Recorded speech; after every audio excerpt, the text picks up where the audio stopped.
ele está parodiando também o melodrama, né? Que Um Amor e uma Cabana é impossível. Chega um momento, e questionando isso, chega um momento que eles também não aguentam. Por outro lado, se o marido tem a personagem do conto como seu duplo, né? O marido gostaria, ele lê e busca, veja, o prazer novelesco o toma, né? O prazer da leitura. E por que o toma? Porque essa personagem tem aquilo que ele gostaria de ter, aquela paixão que ele não vivencia mais, porque os negócios não deixam que ele vivencie, né? Então, aquela paixão que está lá, quer dizer, o olhar pela paixão do outro faz com que o outro seja seu duplo.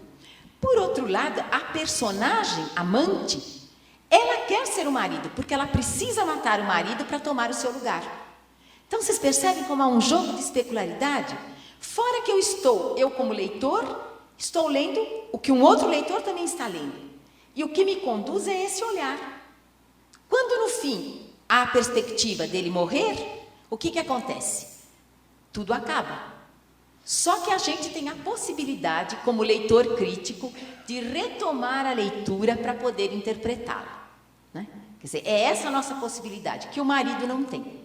Mas isso nós já chegamos lá. Então, o que eu estou mostrando é que, na verdade, a literatura tem elementos para criar esse duplo de diversas maneiras, certo?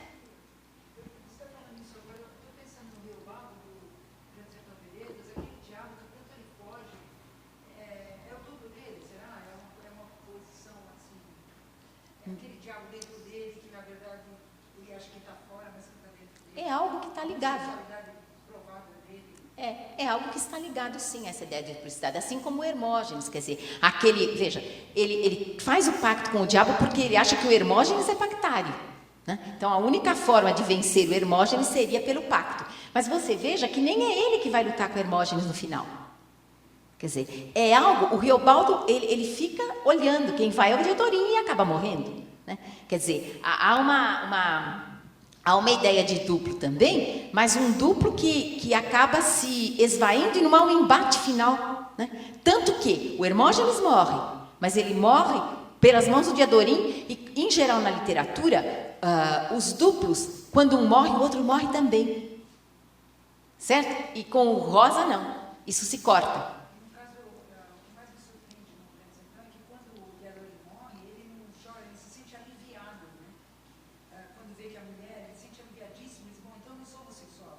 Mas ele fica muito...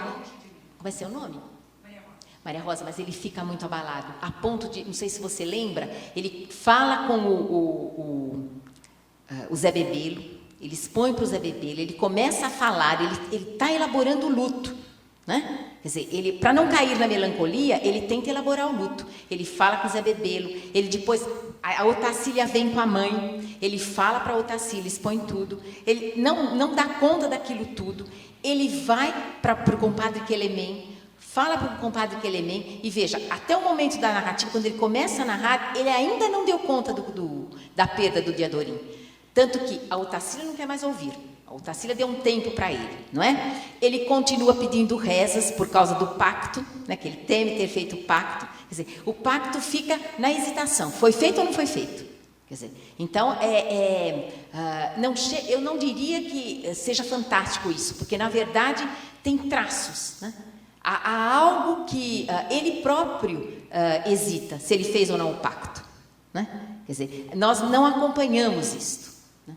Então, isso fica no ar. É diferente de uma situação tão explícita quanto esses contos com os quais nós vamos trabalhar, né? Que é explícito essa ruptura com aspas, o universo da realidade, né? O Riobaldo parece nunca sair muito dela. Ele sai momentaneamente, mas ele está sempre repensando, está sempre reelaborando aquela situação vivida, né? Na verdade, se você pensar, o Grande Sertão Veredas é uma reelaboração do luto, né? Parece que ele está falando, veja, tanto que ele fala com um homem que passa, um médico que passa, né, um doutor, e que ele não conhece. É quase como se fosse uma espécie de psicanálise, não é? Sem puxar a sardinha para o meu lado, porque também não é meu lado, certo? Se alguém me perguntar o que vale mais literatura e psicanálise, eu não hesito. é a literatura, certo? A psicanálise, para mim, é um ponto que ajuda a compreender a literatura. E, evidentemente, ela tem 1000 funções na vida, né? Mas, em termos de literatura e psicanálise, a psicanálise tem alguns elementos que me ajudam a trabalhar melhor a leitura do texto literário. Então, ele faz exatamente isso, quer dizer, tem um momento que ele fala até pro doutor: o senhor me escuta, o senhor põe a ponto, mas me escute, né? Ele diz, não fale, quer dizer, ele quer ser ouvido, exatamente, ele quer ser ouvido. Ele quer exorcizar. Ele quer trabalhar o seu luto e trabalhar essa questão, fiz ou não o pacto, né? Quer dizer, então, tudo bem até aqui? Mais alguma questão? Então, vejam, a ideia do duplo provoca isso, e há outros pontos que também vão provocar essa sensação. Então, dizer, a questão da repetição, que eu já citei para vocês, os 62 anos de idade do Freud, que ele dá isso como repetição, e ele dá um outro elemento como repetição, né? Ele diz que ele estava na Itália e que ele volta 3 vezes para o mesmo lugar, que ele quer fugir desse lugar, mas ele acaba voltando para esse lugar. Por quê? Porque é a zona do meretrício. Então, mal ou bem, o Freud tem uma educação judaico-cristã, ninguém pode esquecer disso, né? Então, na verdade, ele não quer voltar para aquele, ele volta 3 vezes. Então, isso é que é o automatismo de repetição, que nós vivenciamos com os nossos recalques, né? Quer dizer, ele volta como sintoma, né? E nós somos condenados a essa repetição, até trabalhá-la para poder minimamente conviver, né? Nem sempre a gente consegue administrar, mas talvez se administre um pouco, mas a partir de uma análise, né? Então, a repetição é algo que está ligado, esse automatismo de repetição é algo ligado fundamentalmente ao recalque, né? Que é o que ele vai trabalhar, essa defesa. O recalque é uma espécie de defesa do eu, né? que se coloca, né? O Dasenheim chama um pouco isto. Tudo bem até aqui? Então, aí, o Freud também vai dizer que há outros pontos que nos incomodam, né? Como ele está trabalhando com um conto do Hoffmann, ele vai falar da questão da castração, que não vai nos interessar nesse texto, eu acho que é extremamente psicanalítico aí, e eu estou puxando para a literatura, mas interessa quando ele diz que nós nos assustamos quando algo que era inanimado adquire vida, né? Então, é um pouco o que a gente está lendo nesse texto do Cortázar, porque vocês vejam, toda personagem tem que causar para nós, isso é teórico, a mais, diz o Antônio Cândido, né? A mais lídima impressão de vida. A personagem tem que causar isso para nós, e para que a gente se identifique, né? Toda leitura é um ato de identificação, né? O texto ficcional, o texto poético, ele é sempre um pouco um espelho, né? Ali se encontram vários inconscientes e nós estamos nele, seja para gostar, seja para desgostar do texto. Se nós gostamos, há algo nosso, se nós desgostamos, também há algo nosso. Quer dizer, é impossível não ter um traço de identificação quando a gente lê um texto. Sempre tem, né? Quer dizer, o texto fala de nós para nós, né? Ele é uma espécie de espelho da gente, né? Tanto é que eu não sei como são vocês, mas eu tenho certeza que todos somos parecidos. A gente às vezes gosta muito de um texto e volta sempre ao texto. Nem sempre a gente sabe por que volta a esse texto, né? Mas a gente volta, né? Eu vou até contar fazer um parêntese, contar uma coisa que para mostrar como a identificação com os textos é algo que marca as pessoas, né? Vou contar um traço do Freud e um traço da Clarice. O Freud, uma época ele sempre gostou muito de Shakespeare. E ele faz um trabalho sobre o Rei Lear, né? É uma história que me fascina muito, porque ele escreve sobre o Rei Lear, ele escreve um dos melhores textos dele relacionados à literatura, que chama O Tema dos Três Escrínios, né? Tema dos Três Cofrezinhos, em que ele pega... por que é bom para a literatura? Porque ele fala muito pouco de psicanálise e fala muito mais da tradição literária, da tradição dos contos de fadas, né? Então, nesse texto ele vai dizer que a terceira ou o terceiro elemento é sempre o elemento do amor, né? E pode ser um elemento de amor e morte. Então, aí ele cita, por exemplo, a Cinderela, né? São as três irmãs, né? A terceira é a mais bonita, é o objeto do amor. Ele cita os três cofres do mercador de Veneza, né? O terceiro, de chumbo, é o que tem mais valor. E aí ele pega o Lear para dizer... Todo mundo lembra a história do Lear? Na história do Lear, vocês, para quem não lembra, eu vou retomar rapidamente. O Lear divide o reino em vida para suas três filhas. Só que, para dividir o reino para as três filhas, ele pede que elas declarem o amor que elas sentem por ele, né? Ora, vaidoso, narcísico, né? Ele quer que elas declarem 100% de amor por eles. Quer dizer, um amor incondicional. Bom, as duas mais velhas declaram porque elas não querem perder o reino. A terceira, a Cordélia, diz para ele, bom, eu só posso te dar 50% do amor, mais ou menos isso, que eu estou estragando a peça, é bom vocês lerem o Shakespeare. Então, ele só posso te dar 50%, porque o outro 50% você já está com dois candidatos para mim aí, né? Era um rei e um conde ou duque, alguma coisa assim, um outro nobre, eu vou ter que escolher entre um dos dois, eu vou ter que dedicar 50% ao meu marido. Essa, aspas, o Lear vai chamar que ela foi a mais verdadeira, essa verdade da Cordélia ofende o Shakespeare, o Lear fica profundamente ofendido com essa, aspas, verdade da Cordélia, que é considerada exatamente pela crítica a mais verdadeira. Agora pus as coisas no lugar. E... o Lear deserda a Cordélia. Deserda a Cordélia e fala para os dois rapazes, né, para os dois que estão esperando, os dois candidatos, vocês estão desobrigados de se casar com ela. Aí um deles diz, não é possível, né? Ela que era a mais amada, a mais bela, a terceira, né, de repente deixa de ser. Então um fala, eu caso, o outro diz, não, eu vou embora, se o pai está renegando, não sou eu que vou ficar com ela. Bom, e aí ela vai para a França, casada com o rei de França, né? E o Lear então vai morar com a filha mais velha. E quando chega, ele vai com o séquito, porque aí entra uma questão social. Ter um séquito de 100, era 100 homens, se eu não me engano, que ele tinha, era uma questão de status. E ele não queria perder esse status. Mas a filha tem medo, porque o séquito dela é menor que o dele. E ela pensa, se ele vier com esse séquito e quiser retomar o reino, ele pode. Então ela diz, não, o senhor vem aqui só com 25. Aí ele se sente profundamente ofendido e diz, não, eu não aceito isto. E vai em busca da outra filha.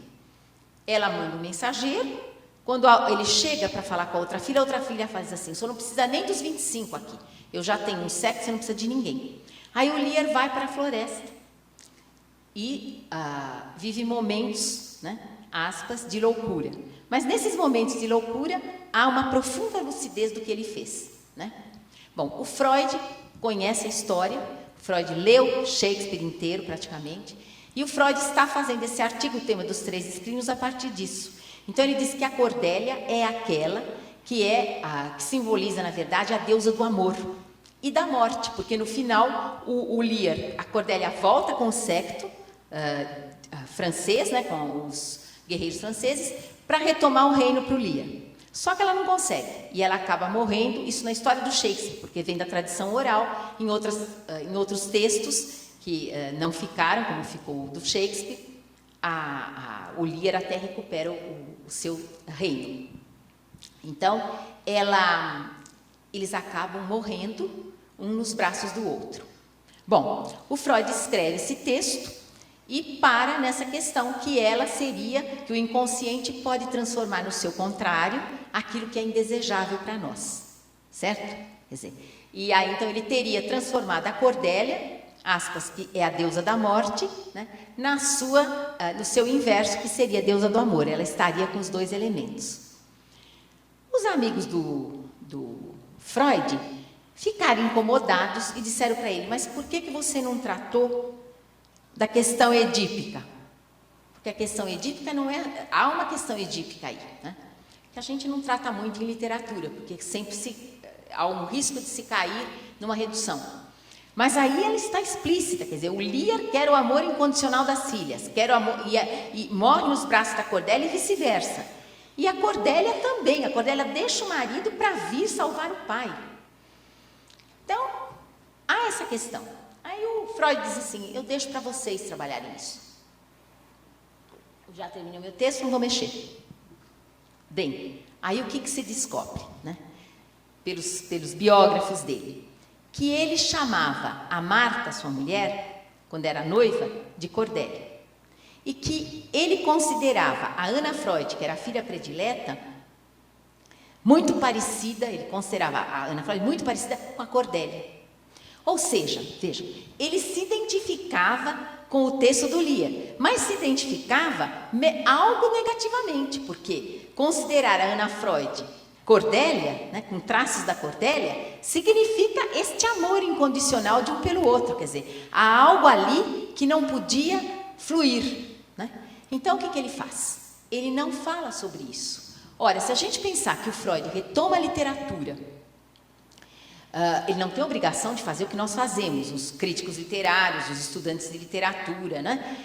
Se a gente pensar que ele toma a literatura como um elemento da cultura para comprovar as suas ideias, é o que ele faz com Édipo, né? É o que ele faz com Hamlet, é o que ele faz com Dostoiévski, até de maneira, às vezes, extremamente reducionista para quem olha do ponto de vista da literatura, né? Por que ele não teria feito isto no texto dos Três Escrínios, né?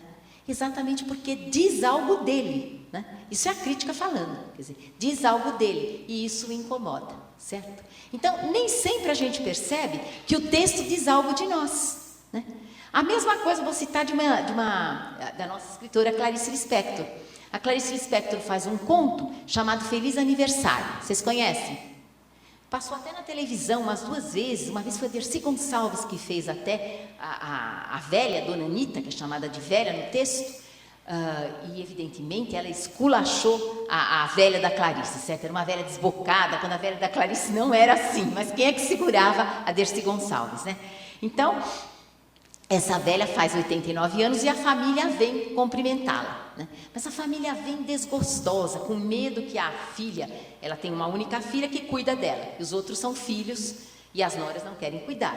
Então ela vem, eles vêm, mas assim, para não dizer que não vieram, né? Então todos assim morrendo de medo da situação, desgostosos por estarem ali, mas fingindo uma alegria, né, inexistente. Bem, e tem uma relação até com o Lear, tem até a filha, a nora mais nova, que é que chama-se Cordélia também. Do estranhamento, vai ser com Poitiers, com outras universidades de fora.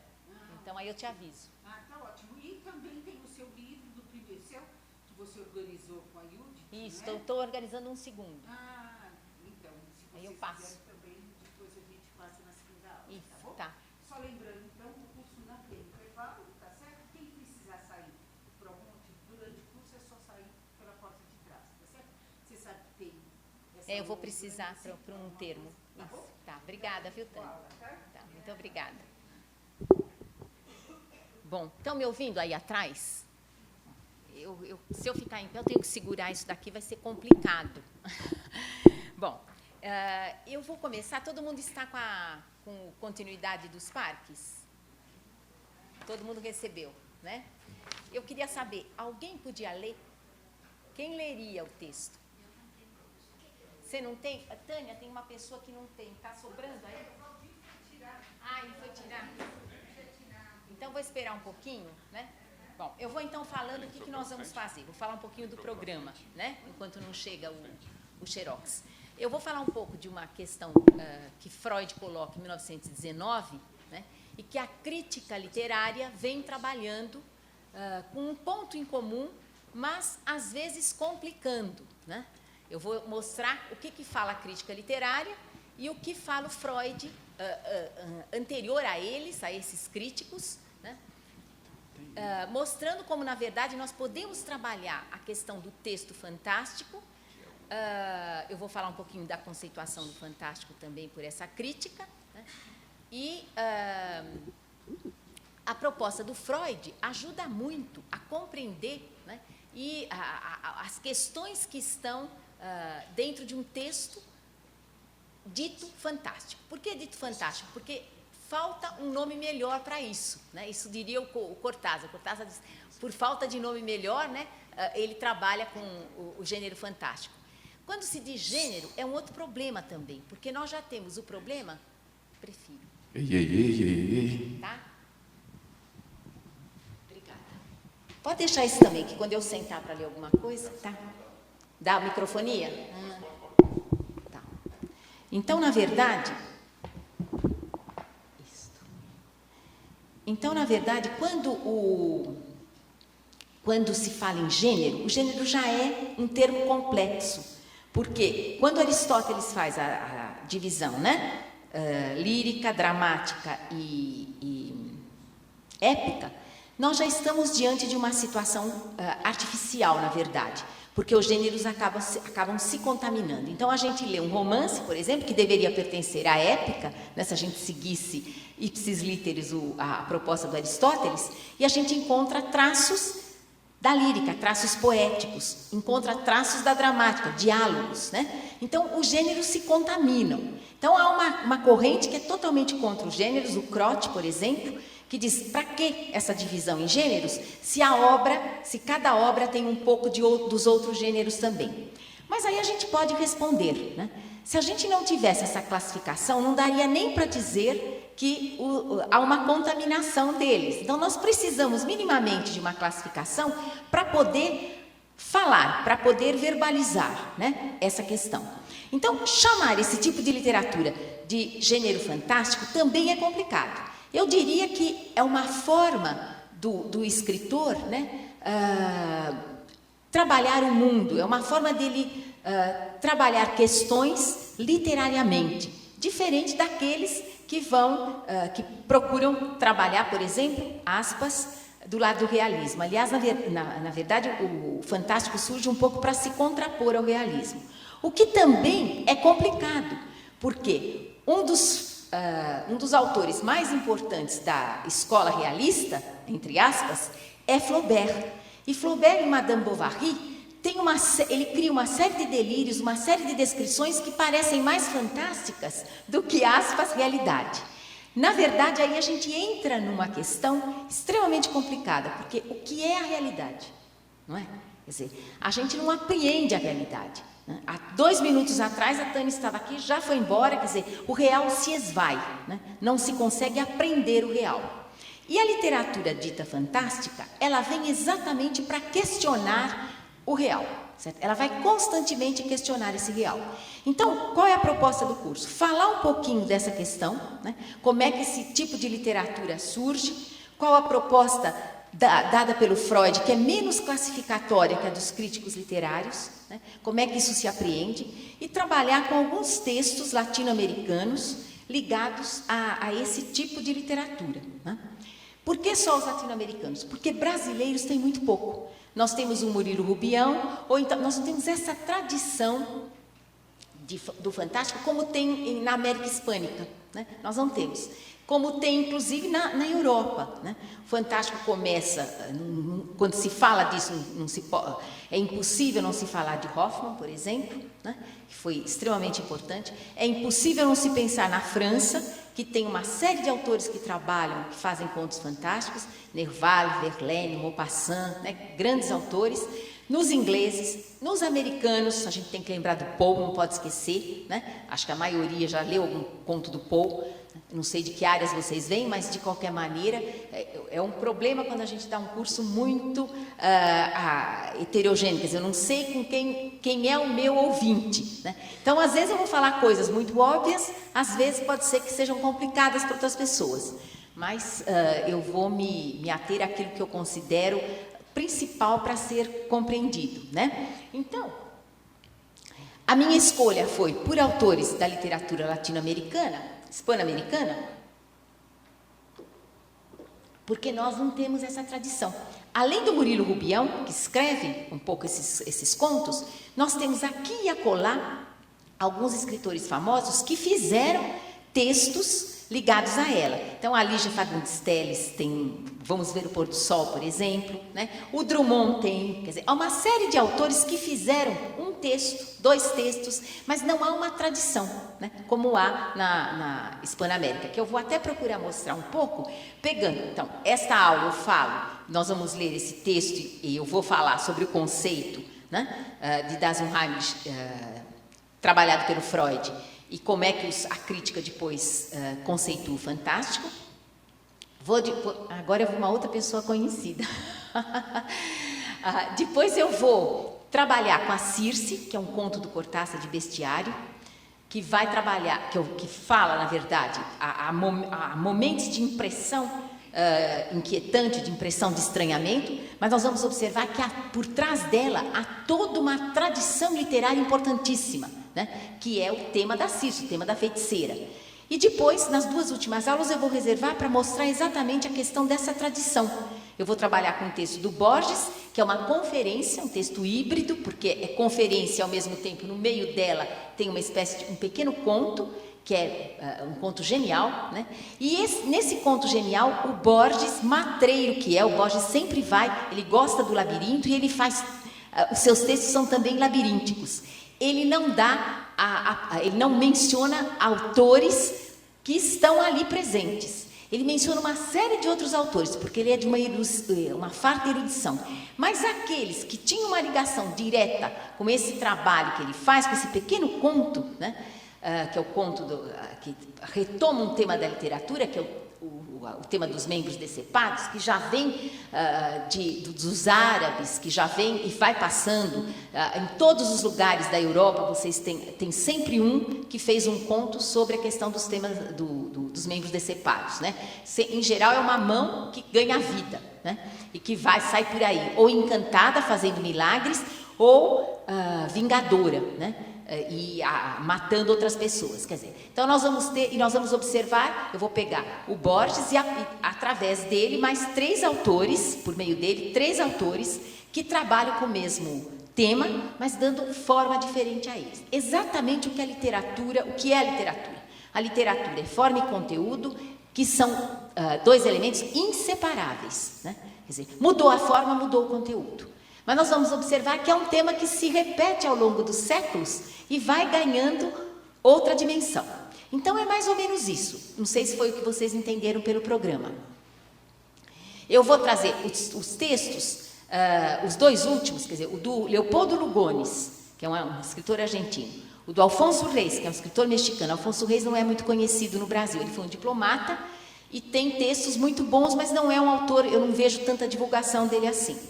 Ele só tem em espanhol, mas eu vou trazer ele em espanhol, vou pedir para fazerem um xerox, e aqueles que dá para a gente ler, né? Mesmo que uma série de coisas nos escape, né? Uma série de palavras nos escape, o contexto dá para a gente compreender, né? E aí depois a gente lê um trechinho juntos, vamos comentá-lo juntos, então fica mais fácil. Então, aí eu vou trabalhar com esse Leopoldo Lugones, que é um autor argentino mais conhecido aqui, mas mais conhecido que o Alfonso Reis, mas não muito conhecido também. O Alfonso Reis mexicano e o Cortázar, que é, na verdade, um dos meus escritores prediletos, né? E Borges, que inegavelmente é muito bom, né? Não, cada vez melhor é o que a gente lê dele. Tudo bem? Todo mundo agora já tem o texto? Quem leria? Ótimo. Gente, o que eu quero, o que eu quero é que vocês prestem atenção na leitura e percebam a sensação que a leitura cria, né? Porque não é algo que flui normalmente. Quer dizer, há um momento em que a gente tem que ter alguma sensação diante desse texto. Percebam bem qual é ela, porque é a partir dela é que eu vou trabalhar. E essa sensação varia de um para o outro. De leitor para leitor, ela é variável. Então, é preciso que alguns sintam, pelo menos. Muito bem. Continuidade dos Parques, de Julio Cortázar. Começara a ler o romance dias antes. Abandonou-o por negócios urgentes. Voltou à leitura quando regressava de trem à fazenda. Deixava-se interessar lentamente pela trama, pelo desenho dos personagens. Essa tarde, depois de escrever uma carta a seu procurador e discutir com o capataz uma questão de de parceria, voltou ao livro na tranquilidade do escritório que dava para o Parque de Carvalhos. Recostado em sua poltrona favorita, de costas para a porta, que o teria incomodado como uma irritante possibilidade de intromissões, deixou que sua mão esquerda acariciasse de quando em quando o veludo verde e se pôs a ler os últimos capítulos. Sua memória retinha sem esforço os nomes e as imagens dos protagonistas. A fantasia novelesca absorveu, quase em seguida. Gozava do prazer meio perverso de se afastar linha a linha daquilo que o rodeava e sentir, ao mesmo tempo, que sua cabeça descansava comodamente no veludo do alto respaldo, que os cigarros continuavam ao alcance da mão, que além dos janelões dançava o ar do entardecer sob os carvalhos. Palavra por palavra, absorvido pela trágica desunião dos heróis, deixando-se levar pelas imagens que se formavam e adquiriam cor e movimento, foi testemunha do último encontro na cabana do monte. Primeiro entrava a mulher, receosa. Agora chegava o amante, a cara ferida pelo chicotaço de um galho. Ela estancava admiravelmente o sangue com seus beijos, mas ele recusava as carícias. Não viera para repetir as cerimônias de uma paixão secreta, protegida por um mundo de folhas secas e caminhos furtivos. O punhal ficara morno junto a seu peito, e debaixo batia a liberdade escondida. Um diálogo envolvente corria pelas páginas de um riacho de serpentes, e sentia-se que tudo estava decidido desde o começo. Mesmo essas carícias que envolviam o corpo do amante, como que desejando retê-lo e dissuadi-lo, desenhavam desagradavelmente a figura de outro corpo que era necessário destruir. Nada fora esquecido, impedimentos, azares, possíveis erros. A partir dessa hora, cada instante tinha seu emprego minuciosamente atribuído. O reexame cruel mal se interrompia para que a mão de um acariciasse a face do outro. Começava a anoitecer. Já, sem se olhar, ligados firmemente à tarefa que os aguardava, separaram-se na porta da cabana. Ela devia continuar pelo caminho que ia ao norte. Do caminho oposto, ele se voltou um instante para vê-la correr com o cabelo solto. Correu por sua vez, esquivando-se